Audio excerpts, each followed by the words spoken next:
Let's go here. Another episode of Guys on the Go. All the sports talk that you need. Those great nuggets you can talk to about with your friends. That little bits of stats all come from this podcast. 30 minutes or less sports talk that you need for the week. But we got so many shout outs off the top of this episode. First, some love over to the Integrative Sleep Center in Boston Spa. If you're snoring, maybe your wife's snoring, somebody in your family is just making the rooms rattle with their snore, it can stop at the Integrative Sleep Center in Boston Spa. My guy Levac has been using them for years. For more information on Dr. Dreer and his staff, check out some past Godzilla Media YouTube videos. Levac and Godzilla information is on the bottom. Check out those videos or head to GodzillaMedia.com. Thank you to Dr. Dreer and his colleagues. A limo bus to the New York Mets game against the Phillies. A memorable night, to say the least. Would have been nice if the Mets had won. Highly recommend Citi Field. So thank you to Dr. Dreer. What an awesome guy. Great crew there. Thank you for that trip. A lot of fun at that spot. Also want to give love to our friends over at Mohawk Honda. Mohawk Honda, the fall, they know you're looking for the new ride. You're looking for the new vehicle. How do you make it happen? Well, you need the inventory. Mohawk Honda has that for you. Across upstate New York, so many people are struggling just to find the rides that people want. Mohawk Honda doesn't have that struggle. Take the drive to Glenville, New York. It's not too far away from where I'm at, by the way. Say what's up to me. We'll go grab lunch. We'll talk to my guy right in there, Greg Johnson. Maybe the VIP man, maybe Hot Sauce, Cam McKenna, all different people across. Shout out to Cam McKenna, just got married, by the way. So many great salespeople. Lindsay Harridan, the Harridan family, and more wants to help you get into a new vehicle. I've got the Pilot. I work with them. So easy. People that you can trust. Do the same for yourself. Isn't it worth the drive to go work with people that you know are not going to give you an outrageous price for a vehicle? You want the price that fits your budget, your lifestyle, and more. It happens in Mohawk Honda. Don't forget about the Kelly Blue Book offer going on right now where you can walk off the lot with money in your pocket and find the vehicle that you want. Whether it's pre-owned, whether it's new, they will help you find it. Check them out on social media as well for all the new additions to the inventory coming in. Mohawk Honda, where they always go out of their way to please you. And our friends over at Johnstone Supply in Troy. The weather's changing. You can feel the weather getting a little bit colder wherever you're listening to this podcast. And now for the second time, I can feel like why people think this read comes off as sensual during this. Ooh, are things starting to heat up at your house? See, I don't even want to hear that. Johnstone Supply in Troy wants to help you update your furnace, update your filters, whatever your house may need to prepare for the fall, they're going to help you do it. Check them out on 6th Avenue in Troy. Stop in and say hello to my guy Kev or James or Tom, who has been texting me about this stuff. The feedback continues to be interesting, to say the least. My guy George has got a new knee. Look, all these guys want to help you continue to find those great things, whether you've got kids, family members, new homeowner, whatever it may be. Make sure your home is prepared for this winter and this fall. You can have it happen by upgrading your furnace, your heating system, your air filters, and more. And Johnstone Supply in Troy is the place for you. Check them out online, Facebook, give them a call, all those great things. Johnstone Supply in Troy, proud sponsor of so many Godzilla Media podcasts. Don't worry, we talk fantasy. After dark this edition, more information. Johnstone Supply in Troy is going to have some fun stuff come out in this podcast. So check that one out as well. Now, with all the shout outs done, let's get into this week's episode of Guys on the Go. Baseball fans, this is supposed to be your favorite time of the year. Late September, getting ready for October, the playoff push. Who's going to be in? Who's going to be out? Who are going to be those final teams compete? The playoff chase kind of stinks. Think about it. Most of the divisions are wrapped up. Let's go across the divisions real quick. The Rays are going to win the AL East. In the AL Central, the Chicago White Sox. The AL West, the Houston Astros. The Braves are slowly pulling away from the Philadelphia Phillies. The Central's the Brewers. The West is the Giants. The Dodgers are still going to fight with the Giants, but really the divisions are already set. And either the Giants or the Dodgers are going to get the one-game wild card locked up in the NL. And the way the St. Louis Cardinals are playing right now, who could stop them? So they look to be locked into that spot. So it all comes down to the American League wildcard chase. Boston, New York, Toronto, Seattle, and Oakland. How long do I have to tell you guys you're done? Talent's not there. Billy Beane's rumored to go to the Mets. Enough of those guys. Not going to happen. You want the Blue Jays, the Red Sox, and the Yankees in the mix, and they're going to battle against each other. Playoff game after playoff game. You're sick and tired of me saying it on every single podcast, but here we go. It's almost here. And now the New York Yankees got something recently that could prove to be the difference. You've seen over the past few seasons the New York Yankees have had those call-ups that have impacted the team so much, whether it's Judge or Sanchez or Clint Frazier, these young studs who come up and change the feel in the dugout. The atmosphere in the crowds, the energy, the underdog you root for. Who would have ever thought it was Luis Severino? Sevy the Savior for the Yankees season? It's possible that Sevy's been the spark the Yankees have been waiting for the entire 2021 regular season. I understand the hesitation from Yankee fans. You're banking on a guy who hasn't pitched since 2019, who was supposed to be the chosen one, the next big thing. It's a mix between Drew McIntyre and Brock Lesnar. Wrestling fans will get that reference. That Sevy was supposed to be the next great ace for the Yankees. The young arm that was battling for a Cy Young Award just a few seasons ago, but before that, Sevy was supposed to be the one that takes the next step. He got sent down to the minors less than 5 years ago when he was supposed to be the arm in the rotation. The expectations for Luis Severino have never really been matched for what Yankee fans and management hoped it would have been. They banked on this guy being the future, but unfortunately, or fortunately, however you want to view it, the Yankees had to go to free agency and bring in arms like Corey Kluber's and Garrett Coles and others to make it happen. But you want a guy like Sevy on the mound. I know his old attitude from Yankee fans, from broadcasters, from media members that say that Luis Severino get too excited for the playoff games. Be all over the plate, put some pitches over the plate that were too easy to hit, get shelled. I remember the A's game that stood out to me a little bit that he pitched in. But what would you want the Yankees to have happen here in the final 10, 9, 8, 7, as we count this down, depending on when you're listening, games left in this season? You've seen this team for 150-plus games. You've seen the superstar step up or let you down. Don't you need somebody else to be that difference in these games? You know what the Toronto Blue Jays are bringing to the table, the young bats, the excitement, the underdog feel. You know what Boston's bringing to the table, the biggest overachiever in baseball this season. And we already know what those rivalry games are going to feel like. Both stands are going to be packed. People cannot wait to root on their teams. So what makes the Yankees different? What makes this New York Yankee 2021 team stand out? That was an easy question for most of my childhood. They had the best players. They had the most competitive guys. You had Derek Jeter and the core of players that had gone through the system. It was easy to figure out why the Yankees were going to get it done, because they were playoff tested. I can't tell you why now. The Boston Red Sox have had more success over the last decade. The Toronto Blue Jays have sniffed but not gone to a World Series, and they've been aggressive in times in their franchise over the last decade plus, making trades for David Price and Troy Tulowitzki and others. The Yankees have been aggressive. The Yankees have gotten close to a World Series. So now the separation with Luis Severino. Now he's going to go out like Garrett Cole and try to pitch 7, 8, 9 shutout innings in the postseason. That might be too high to ask from him. But if you want a little boost in the crowd, you want somebody to have everybody on his back and Severino say, you know what? I'm not the same pitcher I was 2, 3, 4, 5 years ago where the big moments might have been too big for me. These are the moments I need to have now. I've been away from baseball. I've been on the mound.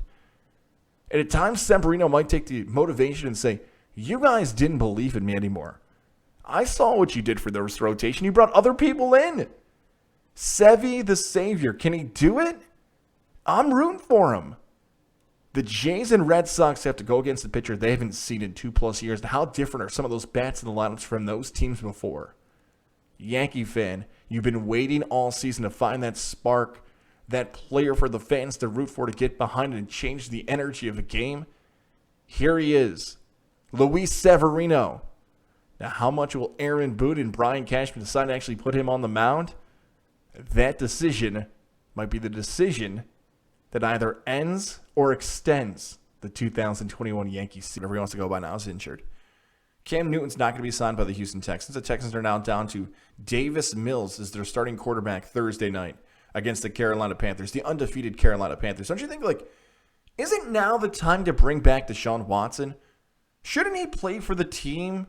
Because they don't have anybody else, and he's a player who led the NFL in passing categories last season. So why is he not coming back? Oh, and by the way, they're paying him. Deshaun Watson's going to get paid $10.8 million to sit on his couch and watch the game. Deshaun Watson had said he'd never play for the Houston Texans again. He demanded a trade. And now Houston's not playing him because... why? Because Deshaun Watson said so? Like Stone Cold Steve Austin's second wrestling reference in this podcast. Let's go. So Watson said he'd never play for the Texans again, and the Texans said, cool, we agree. That doesn't seem like the right way to do it. Are the Texans concerned that he's going to get injured and hurt the stock in which they could get back in return for a trade for Watson?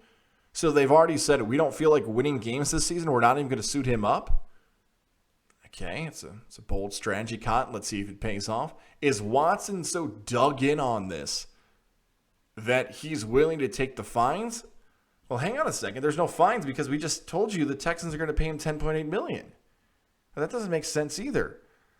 Is the Houston Texans strategy for this to do what we see a lot of college football teams and college football programs in general do, like a self-imposed ban? Hey, here's our idea. If we just kind of sort of like suspend Watson on our own, maybe Goodell and everybody in the NFL forget it actually happened. He'll never get suspended. I don't even know where that strategy is coming from or who thinks that's a good idea, but that also makes zero sense here. We're not going to forget that stuff happened with Deshaun Watson. At last check, it was up to 22 different cases involving Watson. So the NFL hasn't stepped in on one? Or like 5? Or 10?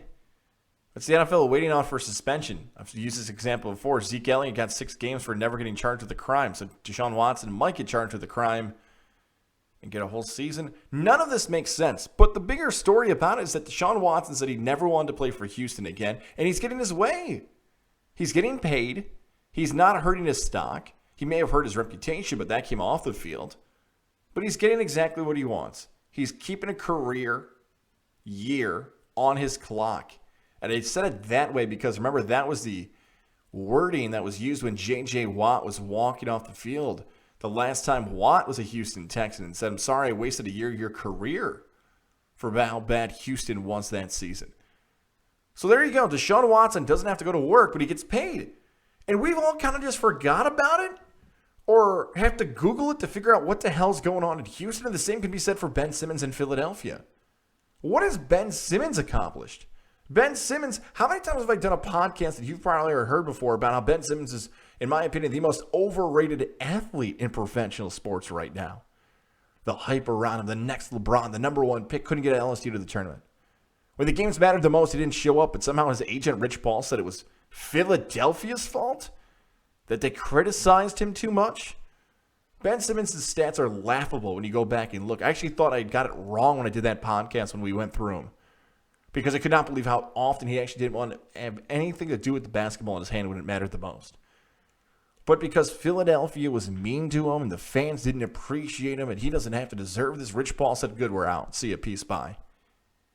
And now he has said he's not showing up. Trade me. Rumors Toronto, Pascal Siakam might be coming to Philly, and they'll say, thank you. We'll put Siakam and Embiid down low and see if we can go win a championship. So that's what's changed in sports. That way back, and this might go back to LeBron in 2010 when it was LeBron, Dwayne Wade, and Chris Bosh. They said, oh, we're going to team up together and do our thing. Antonio Brown decided to hold out the whole thing with the Raiders. Le'Veon Bell. We can run through some of these moments in sports where athletes just said, we're not showing up. We're demanding a trade. Or else we're not going to play. Jimmy Butler and more. And now here in the fall of 2021, it happens so often, we're just shrugging our shoulders and thinking, all right, I feel like we've done this before. Deshaun Watson's not going to be on the field this season the way it's pacing. Ben Simmons is not going to be a Philadelphia 76er when we're taping this. All because they didn't want to be there. And they're going to get their way. Are they pouting babies? Wah, I don't want to go play for this team anymore. Wah, okay, we'll pay you. Don't get too upset. I got a kid right now. My God, I feel like sometimes I'm talking about Baby Rex when I'm doing this. Or the incredibly smart business guys who think, what helps my future the most? The teams don't have the powers they think they did in the past. We as the athletes do. Because we know our success in the field can dictate wins, losses, revenue, and more. Watson and Simmons. Maybe the next time we tape this in 2022, it'll be 2 different names. In 2023, it'll be different names. Selfish, smart, narcissistic, new age. All those terms may fit these guys. They're able to pull it off Their teammates aren't commenting on it right now besides Joel Embiid. But this is what we have to understand now. Athletes can come and go as they please. They've learned they have that ability. Frustrating, yes. Smart? We're going to find out soon. If you haven't had the opportunity yet, check out our guy Tyler Gregory, our new Godzilla Media online writer. He is covering golf for us. Shout out to Tyler. Here's what I'm going to do for him. We're going to feature the Ty's Takes logo on our visual side. So there you go. Ty's Takes right there. Check out his stuff. He's writing for us on Godzilla Media. And Tyler's covering the Ryder Cup this upcoming week. And the more and more I think about the Ryder Cup, it's the best golf event, period. The Ryder Cup's the best one of them all. We can go through the majors, the Masters, the U.S. Open, the Open, a.k.a. the British Open, and the PGA. And the major championships are obviously put up on a pedestal in comparison to other events because of what we just said, the majors, the glory, all that stuff behind it. But isn't the Ryder Cup with the excitement of Team USA versus Team Europe better? When guys are showing off personality, when you can see them actually care about each shot for shot, when it's truly team versus team and country versus country. I know Europe's not a country, but you get my point. Seeing golf played like that makes me wonder, is there any other events they could pull off like this? Could we actually just see golfers do a captain and crew one time? Would that even be entertaining? Could we see more holes with more fans going crazy? Baseball gets his heat constantly of not attracting the younger audience. Oh, the games are too long. Well, college games are 4 hours. Ignore that. That take doesn't make sense. Some sports just get these knocks that they can't attract the younger audience. Maybe golf can do it here with the Ryder Cup. If things work in the Ryder Cup, all the things I just mentioned, the personality, the excitement, the entertainment, caring about the game and more, and you see the numbers, you see the success, we'll see how it does on social media, wouldn't a sport look at that and wonder, hey, that worked. Why can't we do that all the time? That's one of the best boosts of social media, seeing a new audience and following what they want to have you happen. It does not have to be a true democracy where Twitter decides exactly what goes on constantly, but it's a good barometer to find out your audience. Or maybe golf just says, you know what, that's not our audience. We want the old white male in his 70s. That's our thing, and he's not tweeting out his hot takes. I hope golf looks at the Ryder Cup this weekend and says, you know what, we can balance something off of this. We can take some of our stuff from this and make it happen. I'm now understood that the Ryder Cup is the best event in golf. The majors are great, but some of the crowds are subdued. And sometimes on a major Sunday, you might have a leader, and I've admitted this, and sometimes I feel like a bad person doing it. You hope the guy chokes because it's entertaining television.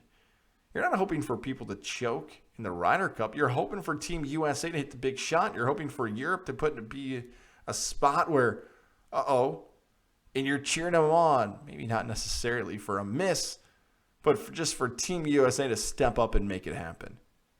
The Ryder Cup's great. Continue to check out our coverage on GodzillaMedia.com. Tyler Gregory, one of our newest personalities, will have it for you.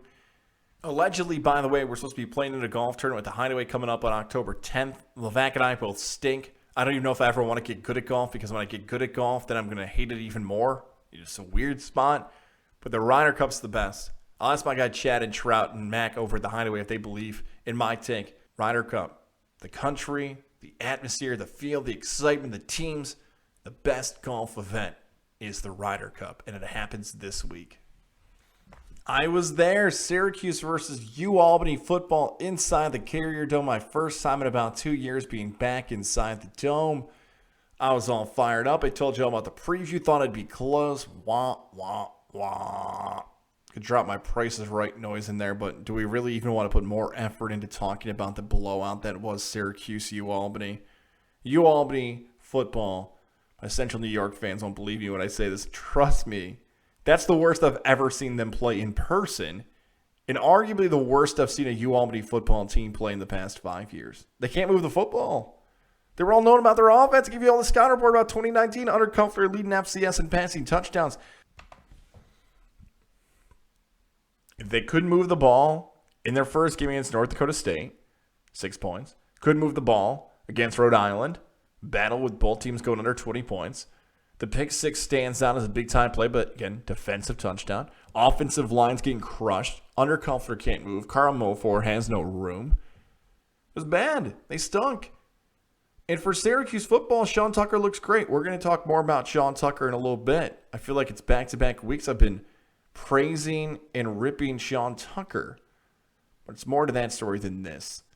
The two teams scratch that game now off their schedule and look forward to this weekend. UAlbany, they're on the road. They get Delaware, the Blue Hens, Joe Flacco's alma mater. Conference game, we've told you since August. The tough part for UAlbany is these opponents. I wish I could tell you, well, they played Syracuse and North Dakota State. That makes them better to take on Delaware because those are two tough FBS and national championship caliber programs. They'll be ready to go against Delaware. Here's the problem with evaluating UAlbany. I don't know what the hell they are. Are they fatigued? How are they going to play in the second half when you're getting your butts kicked in the last few games? Are they actually just flat out not good? Is the offensive line more of a concern than I realized? Without Jawan Green, the impact player they had before, is the offense not moving as much? The defensive side can only stand up for so long. By the way, the defense has to tackle. You have to do that. Cover's fine. Tackling's a big part of this.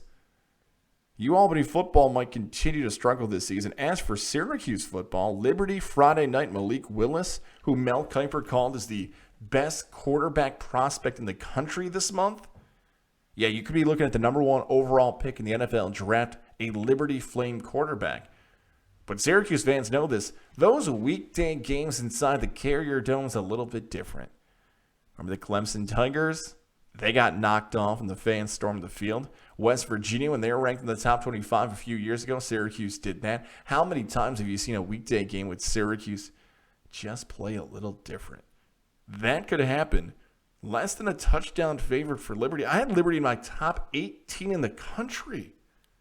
The Flames can play, but something's smelling fishy about that line. Syracuse knows what they have to do. Run the football. Continue their very good offensive line play. Defensively, these standouts in the secondary, their young guys are making some plays. And Gino Babers has an interesting decision to make. Does he slow it down? Does he speed it up? He might actually not have as many talented players as Liberty does. And if you want Malik Willis on the field more than usual, then happens if you run a fast tempo offense. Syracuse, I feel more confident in their matchup against Liberty than I do against UAlbany football's matchup against Delaware. But as exciting as it is for Syracuse football fans right now for potentially them to grab their third win of the season, it's another topic in Central New York that is bothering me that I thought was going to be hushed. But once again, I have to address it here in September. I did it on the Levac and Goss show, and if you missed it, I got to do it one more time here for a further extent of it. Hopefully, this is the final time I have to address this football season. I've done it a few times with Levac on the Levac and Goss show. I hinted at it last week on Goss on the Go. Final time I'm doing this, and this is this talk about Syracuse football bringing back the number 44. One more time for perspective here, because I know we have some people listening from outside Central New York. The number 44 is the most important single number to any college football program in the country, and I don't even know if it's close. Tim Tebow's 15 at Florida, Richardson's wearing it. OJ's 32 at USC. You think that's prestigious with OJ's record? Go up and down. The only two others that might be in the discussion are Kinnick at Iowa and Pat Tillman at Arizona State, who both fought for our countries and died. You want to put the military service into that discussion? I think it's two different discussions. I'm talking more about the athletic prowess rather than the service those great people gave for our country. So I think those are two different discussions. But Kinnick and Tillman, if you want to have it for the representation of what they did for those respective schools, Iowa and Arizona State, you can put those numbers in that high regard. But 44 with Jim Brown, Ernie Davis, and Floyd Little.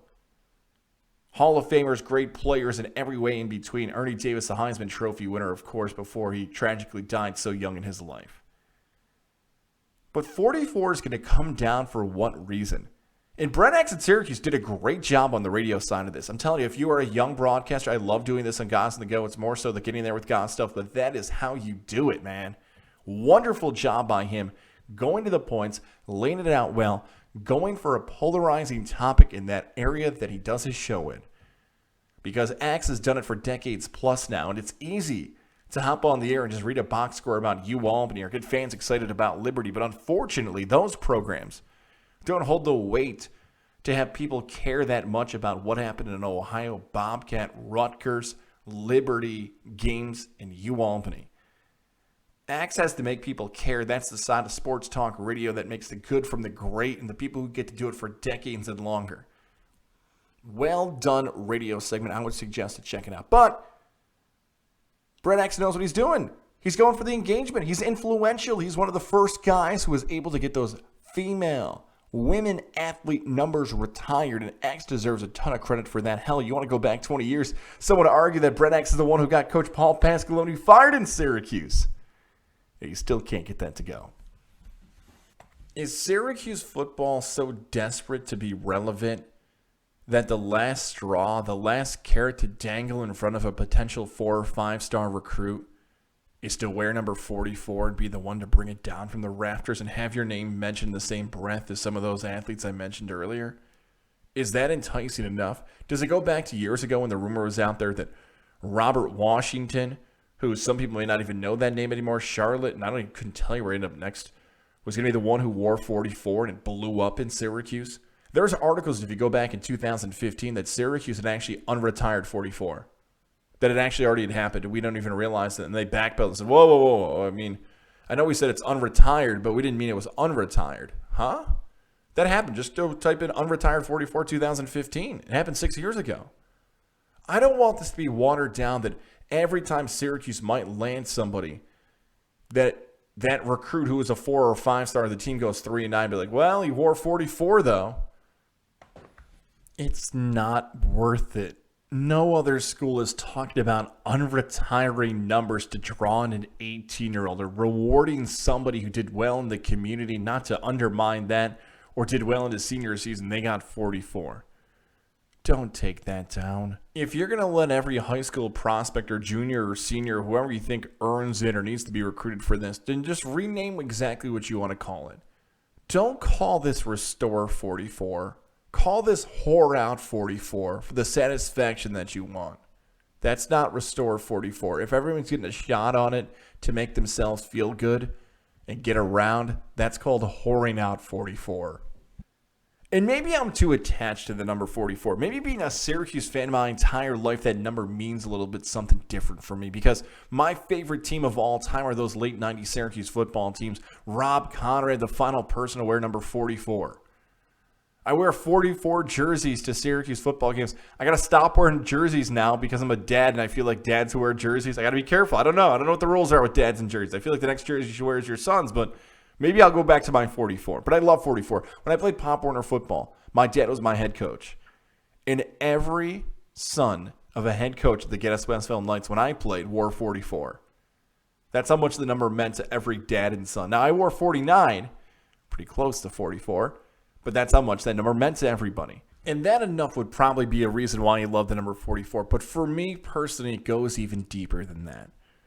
I mentioned my dad was my head coach in Pop Warner. But growing up, usually your coaches you have in, I call it Leprechaun League basketball or Little League, it's your coach is your buddy's dad or your mom or whoever. You know who it is. It's Mr. instead of coach. But the first true real coach, somebody's parent wasn't the one on the sidelines.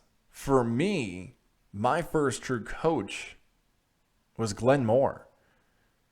Glenn Moore wore 44 for Syracuse. Can you imagine being a 7-year-old kid and having Rob Conrad and Donovan McNabb as your favorite players, and all of a sudden you show up to Pop Warner football practice, one of your coach got to wear 44? And your team goes undefeated and wins the championship, and you're a little kid and your guy in your picture is Glenn Moore? How much that meant to me as a kid? Oh my God, this is unbelievable. I could play for Syracuse one day.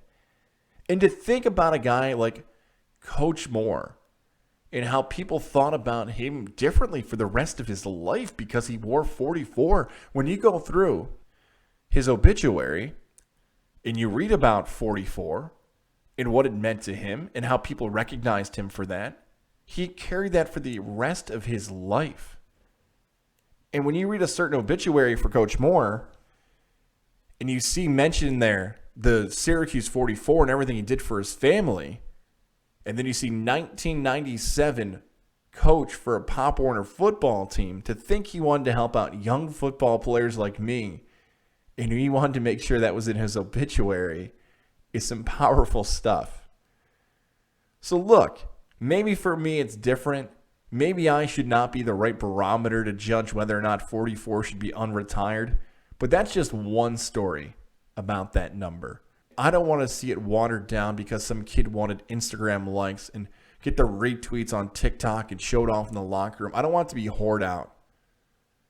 If 44 is going to come back, if 44, the number that means more to this program than any program in college football, gets to be worn by an athlete again, it means that the glory days of Syracuse football are back, that this athlete has done something that Syracuse football fans have not seen in decades. And his name needs to be mentioned, not just along with these great football players, but great leaders, great coaches, and more. Pun intended. All right, before we close out this week's episode of Guys on the Go and give you our picks for college football and the NFL, scheduling note here. Next week's Guys on the Go will be released on Friday. I am heading to Rochester for the AEW show. Cannot wait to enjoy that out in Western New York. See, I was supposed to be with my guys Kyle and Nick at Arthur Ashe Stadium for that show. Things have changed in my life since then. I think Nick and Kyle might get the pick up on that. Some of you might text me after the episode and ask exactly what's going on. But I'll just leave that as a nice podcast tease until then. So the AEW show is going to be awesome. Cannot wait to be a part of that. So again, one more time, programming note. Friday is when this week's Guys on the Go will be out. It's probably the only time that's going to happen for a long time. So let's get into our picks for the NFL and college football weekend. For those of you who are keeping track or want to mock me on Twitter and social media and more, 2-5 so far on NFL picks. College picks, 8-4. So call these first NFL picks trash or greatness or fade or whatever you want to do with these picks. Here we go. NFL picks. Carolina Panthers. I got it at 7.5. I'm seeing it at 8.5. Let's not overthink this. Joe Brady, the offensive coordinator, is really good. Matt Rule's really good. Texans are playing with a third-string quarterback. I know it's Thursday Night Football. I'll take the Panthers. Give me the Panthers in a Thursday Night Football game. 8.5. Bucks, Rams. By the way, confidence level. Most confident, second confident, third confident. So going top to the bottom here. Bucks, Rams. 55.5. Some might have it at 56. Who cares? The number's over. You're telling me Sean McVay and Bruce Arians aren't going to throw the football like crazy in this game? A 425 one? This one might miss out on red zone because it's going to go so long, so many pass attempts. Give me the over in Buccaneers-Rams in that game. I like those two teams. How about Denver versus New York? The Broncos are a double-digit favorite. The over-under is 41.5. I know Teddy Bridgewater, my guy Levac, explained it to me. 3 touchdowns, over 300 yards. Zach Wilson stunk. Vic Fangio wants to play boring football. That's what they're going to get in Mile High Stadium. Under 41.5 for Jets Broncos.